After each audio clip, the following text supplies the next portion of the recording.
Today I want to talk about engineering managers who don't code and why I think that's bullshit. My name is David Bytow, and this is Always Be Coding.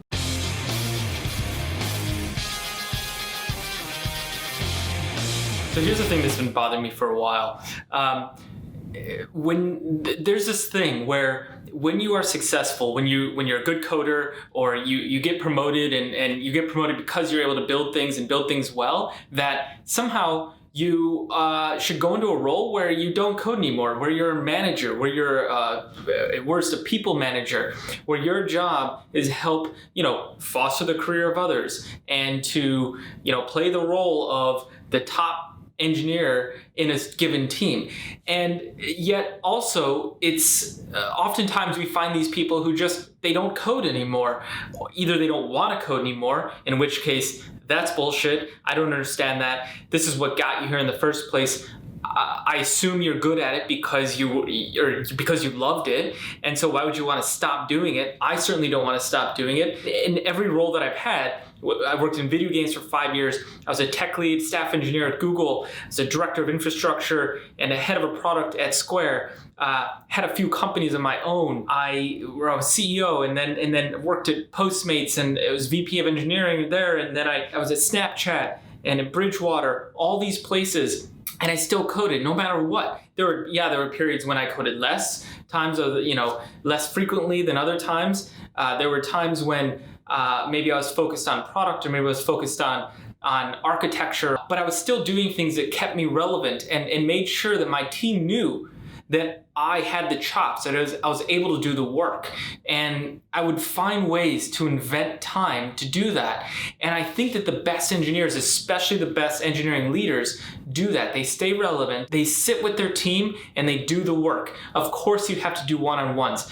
First of all, how many one-on-ones are you doing a week? If you have 10 direct reports, and let's say you do 30 minutes, and you do it once a week, that's quite a bit. Maybe a lot of people don't need that much one-on-one time or what have you, but still, you have 4 more days after that. What are you doing? Are you just lazy? Okay, so if you're engineering manager, or you, or whatever, are just too lazy to code, whatever, get out of here, and you're probably gonna surpass that person, or you're gonna be replaced eventually. You have to stay technical. So if you're not doing that, you're not lazy, and you're out in meetings, you just say you have too many meetings, you can't code. Okay, well, what are these meetings about? Are you with your team? Are you spending a lot of time in meetings?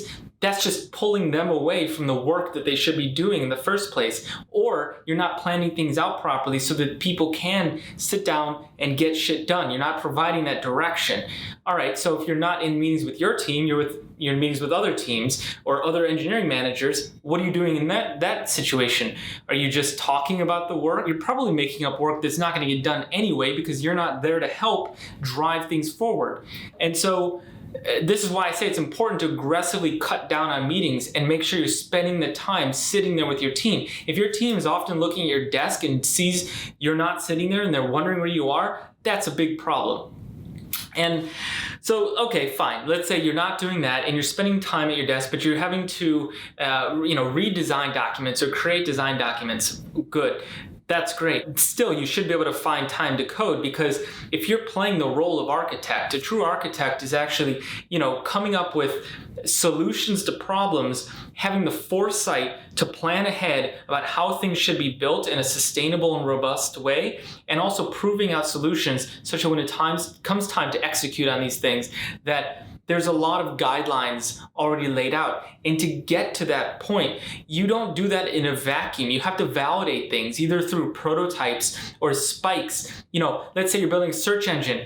Okay, so why not spend some time evaluating some search engines? Build a little Elasticsearch cluster, use Algolia, whatever it is, and just show it. Do a bake-off, do whatever, and then you can actually, with confidence, say, hey, here's how I think this should be built and architected, and here's why. And that also gets you the time, and it gives you credibility to show, like, hey, you can do the thing. And that's important for your team to know that you can do the thing if you are an engineering manager. If not, let's say that your manager is not technical, they're not there. Hopefully they're getting out of the way so you can get your work done and you know what you need to do and you're not being micromanaged. If that's not the case, but you can keep your head down and get work done, you'll replace that person eventually, or you'll surpass them, or whatever it is. I remember when I joined Postmates, I joined as director of product, and our mandate was to rebuild the consumer app.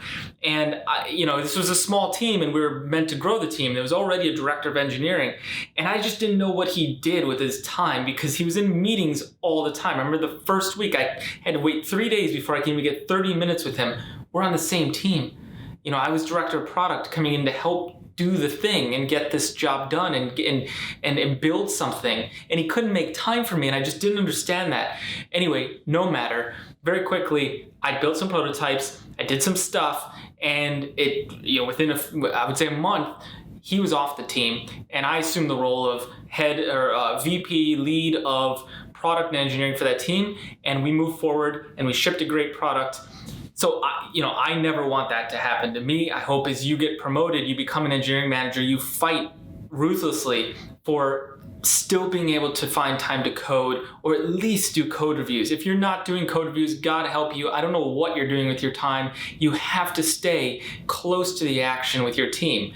I don't care what role you have. I've been a CEO, VP, director. I've always found ways to be technical. It's because it's what I love.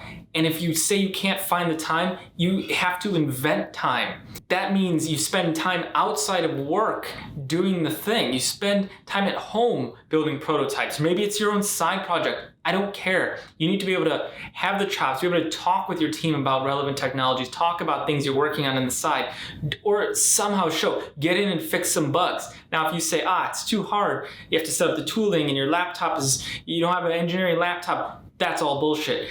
First of all, if it's too hard and too slow to jump in, if a new hire can't come in and write some code and ship something on the first day, assuming no other orientation or whatever, let's just say they come in and do that, they can't do that, something's wrong. Your development environment or your process is not fast enough. You need to be able to make it like low inertia, low friction, to be able to go in, make a change, and release that. That's important, because if not, your engineers are feeling that pain too, right? And you're probably not as productive as you want to, as they need to be. And if they're not productive, they're not happy. And so that needs to be fixed anyway. So that's a signal. Anyway, I digress. The important thing is this, right?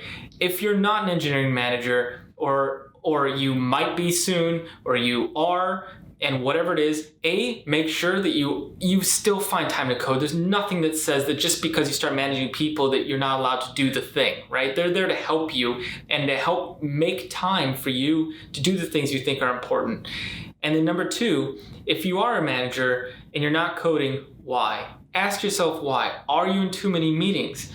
What are you doing? Are you out there making up work? Are you distracting your team? Just be at your desk. Be there with the team, build things. And most importantly, ABC, always be coding. It will pay dividends and your team will respect you for it.